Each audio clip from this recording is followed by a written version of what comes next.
শুধু সবজি এনেছো? মাংস আনতে পারোনি? খাবার তো রুটি। রুটি দিয়ে কেনে, চোরটা দিয়ে মুখে মার। বিশ্বাস করো, আমার কাছে 1 টাকাও নাই। মেয়েতে এই রুটিটা খেতে চাইলে তো তো আমি হোটেল থেকে ধার করে নিয়ে আসলো। এই দাঁড়া, ওই বাড়িতে কেন গেছিলে তাই বল। আমি আমার মেয়ের জন্য রুটি লিখেছিল। ও তোমার মেয়ে আর আমি তোমার মেয়ে না? আমাকে এক্ষুনি রুটি এনে দাও, আমি রুটি খাবো। বিশ্বাস কর মা, আমার কাছে 1 টাকাও নাই। ওই বুড়ি লেগে আমি ধারে রুটি লিখেছিল। তো আমি কি করব?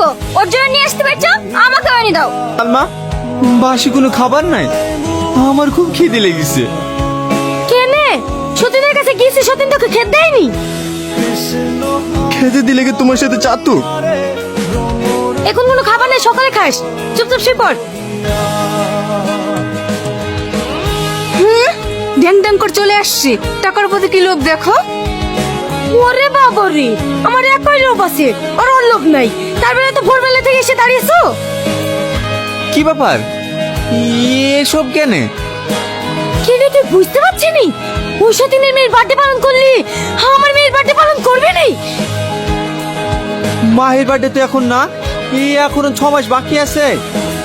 তো কি হয়েছে? আবার 6 মাস পরে করবো। তুই এখানে বার্থডে পালন করে এসছিস, এইখানে বার্থডে পালন করতে হবে। হঠাৎ বহরমপুর কেনে? তার আগে তুই বল, সকাল থেকে কোথায় গেছিলি? সালমাকে ডাক্তার দেখাতে লেগেছিল। আমিও ডাক্তার দেখাতে যাব, চ। তোমার তো কোনো অসুখই নাই, তুমি কেন ডাক্তার দেখাতে যাবা? অসুখ হতেও তো পারে, তাই আমি ভাবছি পেটের একটা ছবি করব। যাবিনি না? তুই যাবিনি, তোর বাপ যাবে।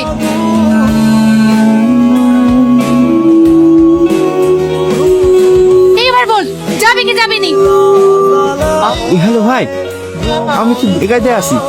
5,000 টাকা দেন ভাই, ফোন পে। কোথায় যাওয়া হচ্ছে? কেন, অফিস যাচ্ছে। তোর অফিস যাওয়া হবে না। আগে বল, কাল ওই সতীন গেলি তুই বহরমপুরে কি করতে গেছিলি?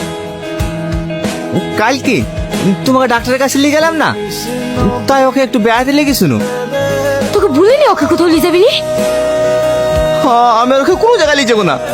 তুমি এবার আমাকে ক্ষমা করে দাও।